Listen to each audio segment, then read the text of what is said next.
Assalamualaikum warahmatullahi wabarakatuh, sahabat beriman. Nabi Isa alaihissalam adalah salah satu nabi yang wajib diimani seluruh umat Islam di dunia. Beliau diutus oleh Allah Subhanahu wa taala kepada Bani Israel karena kesesatan yang dilakukan oleh kaum tersebut sepeninggal Nabi Musa alaihissalam.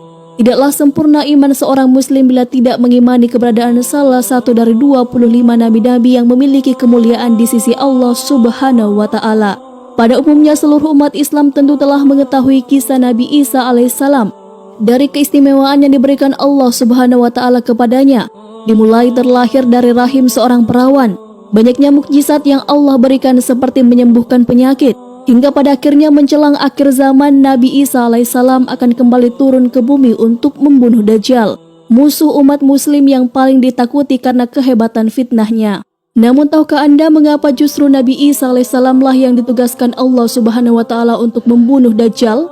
Mengapa bukan Nabi Muhammad SAW yang secara syariat sebagai junjungan seluruh umat muslim di dunia? Nah, berikut alasan Allah Subhanahu wa taala menugaskan Nabi Isa alaihissalam. Allah menunjukkan kebenaran agama Islam.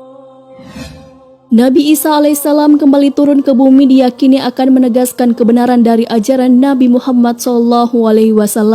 Tidak bisa dipungkiri bahwa saat ini banyak umat Nabi Isa yang tidak menerima ajaran Nabi Muhammad SAW. Padahal Nabi Isa alaihissalam merupakan pengikut dari Rasulullah SAW. Al-Baghawi menceritakan dalam tafsirnya bahwa ketika Isa alaihissalam mendatangi Baitul Maqdis, di mana orang-orang sedang bersiap sholat asar, maka imam di masjid itu mundur dan menyuruh Isa untuk maju. Namun Nabi Isa enggan dan ia tetap sholat di belakang imam dengan syariat Nabi Muhammad SAW. Kami telah mendapatkan riwayat dari Nabi SAW. Sungguh hampir dekat waktunya turun di tengah-tengah kalian Isa bin Maryam sebagai hakim yang adil. Ia akan menghancurkan salib, membunuh babi, menghilangkan jizyah, upeti karena kafir zimmi sudah tidak ada lagi, semuanya muslim. Akan dihancurkan seluruh agama di zaman beliau kecuali Islam. Hadis riwayat Bukhari. Nabi Isa alaihissalam masih hidup.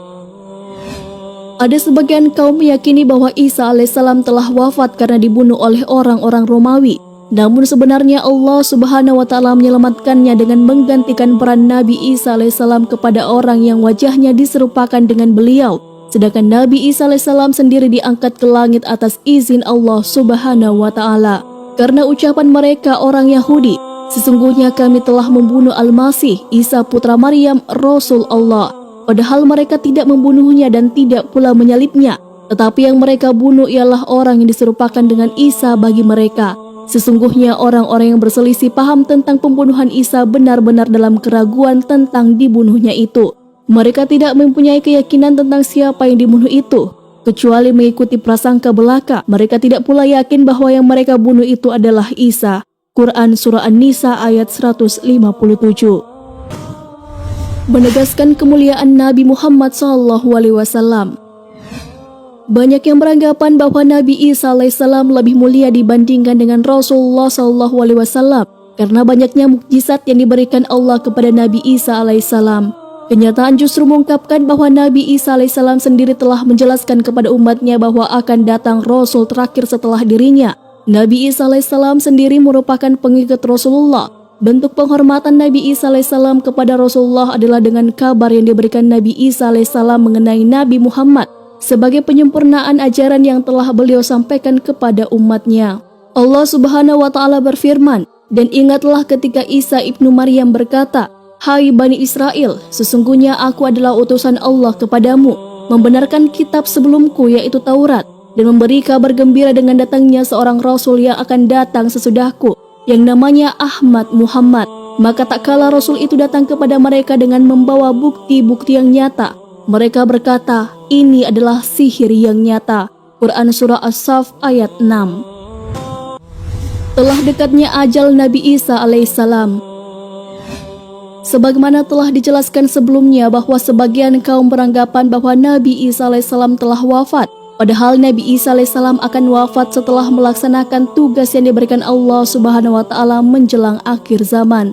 Lansiran dari questionislam.com menjelaskan bahwa Nabi Islam alaihissalam pada akhirnya juga akan mengalami kematian sebagaimana layaknya manusia. Namun kematian beliau akan tiba setelah membunuh Dajjal dan menegakkan keadilan bersama umat muslim di seluruh dunia. Beliau tinggal di bumi selama 40 tahun kemudian Allah wafatkan dan disalati kaum muslimin. Hadis riwayat Abu Daud, Ibnu Hibban. Sebagai muslim yang beriman tidaklah pantas bagi kita untuk membanding-bandingkan siapa nabi yang lebih hebat. Karena semua nabi yang diutus oleh Allah Subhanahu wa taala mempunyai tujuan yang sama, yaitu mengajak bertauhid, mengagungkan kebesarannya. Nabi Isa alaihissalam selain ditugaskan Allah Subhanahu wa taala untuk membunuh Dajjal pada akhir zaman, ternyata beliau juga akan memiliki tugas dan maksud tertentu yang pada intinya adalah menegaskan ajaran yang dibawa oleh Nabi Muhammad SAW kepada seluruh manusia yang ada di dunia. Wallahu a'lam bishawab.